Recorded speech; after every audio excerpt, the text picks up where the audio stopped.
Hello friends, welcome back to my channel feel art with Rajni.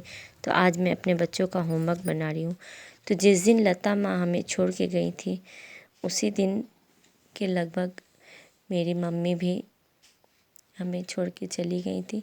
आप सभी बोलते थे कि आप अपनी मम्मी से क्यों नहीं मिलवाती हैं, तो मैं अपनी मम्मी से कैसे मिलवाऊँ। मेरी मम्मी तो अब मेरे दिल में रहती है। तो आज वही मेरी मम्मी के जाने का दिन, क्या बताएं, बोलना भी कठिन है, मुश्किल है। नहीं, अपनी ज़बान से ये शब्द निकालता ही नहीं है कि मेरी मम्मी चली गई है। मम्मी के गए हुए 10 साल हो गए, पर बहुत मुश्किल है भुलाना। कभी भी नहीं भूल पाएंगे। मम्मी के बारे में सोच के ही रोना आता है। बस मेरी माँ जहाँ भी हो अच्छे से है और अपना प्यार आशीर्वाद हम पे बनाए रखे और हमें हमेशा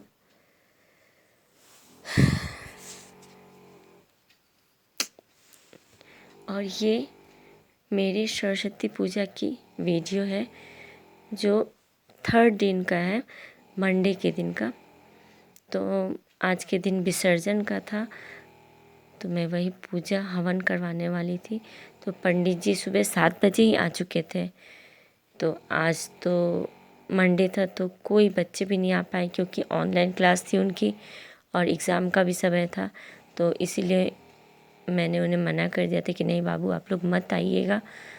और उस साल तो मेरे हस्बैंड भी थे हवन के समय, लेकिन आज उन्हें जल्दी ही दुकान जाना पड़ा। तो मैं अकेले ही पूजा की, सुबह जल्दी जल्दी तैयारी करके, और पंडित जी को बुला ली थी। तो वो सुबह 7 बजे आ चुके थे, 7 बजे, हाँ 7 बजे आ चुके थे।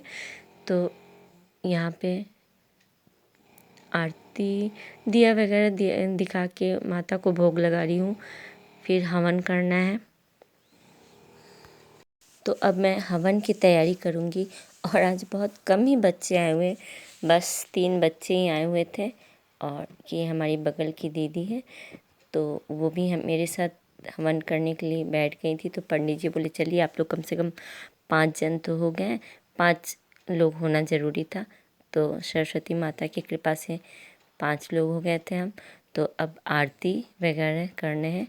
आरती करके फिर पंडित जी कलश विसर्जन करवाएंगे। तो कलश विसर्जन करके माता को जो खोइंचा देना पड़ता है, तो वो हमें खोइंचा देना पड़ेगा। और जो पंडित जी को दान दक्षिणा, यहाँ मैं कलश को हिला रही हूँ और फोटो को हिलाना था। तो वही कलश और फोटो को हिला के फिर जो पिछले साल की कलश थी उसमें हमें खोइंचा बांधना था। तो पंडित जी जैसे जैसे बता रहे थे मैं वैसे कर रही थी। ये मैं पुरानी कलश थी पिछले साल वाली, उसमें खोइंचा बांधने वाली हूँ। तो मेरे साथ वो दीदी भी आ रही है, मेरे साथ में खोइंचा और उसके बाद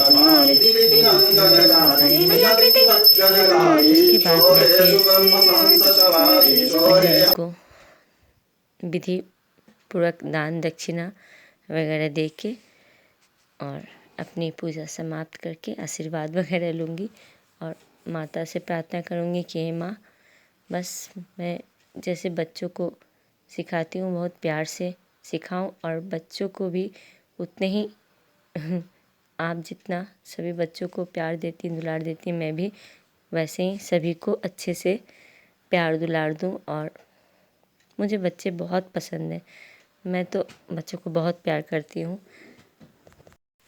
और यहाँ मैं कलश में खोइंचा बांध के माँ की विदाई कर रही हूँ। और इस समय इतना मन दुखी हो जाता है विदा करने के समय, बहुत रोना आता है। पता नहीं इतना इमोशनल हो जाती हूँ।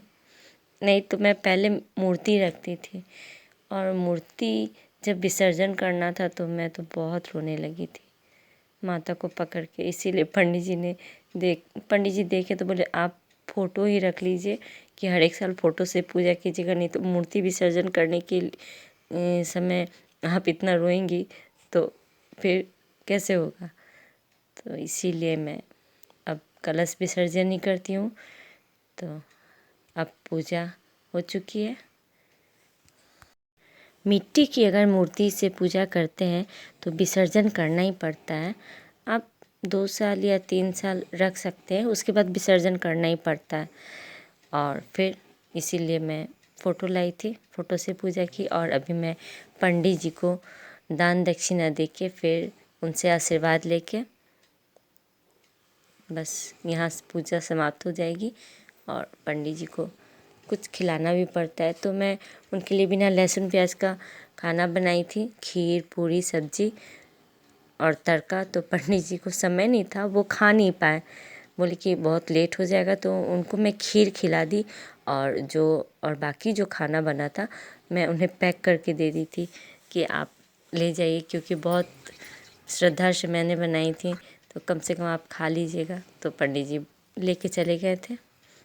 और यहाँ फिर माता को अबीर वगैरह चढ़ाने पंडित जी बोलते हैं आज ज़रूर चढ़ाइए अबीर, क्योंकि आज से ही होली का शुरुआत हो जाता है।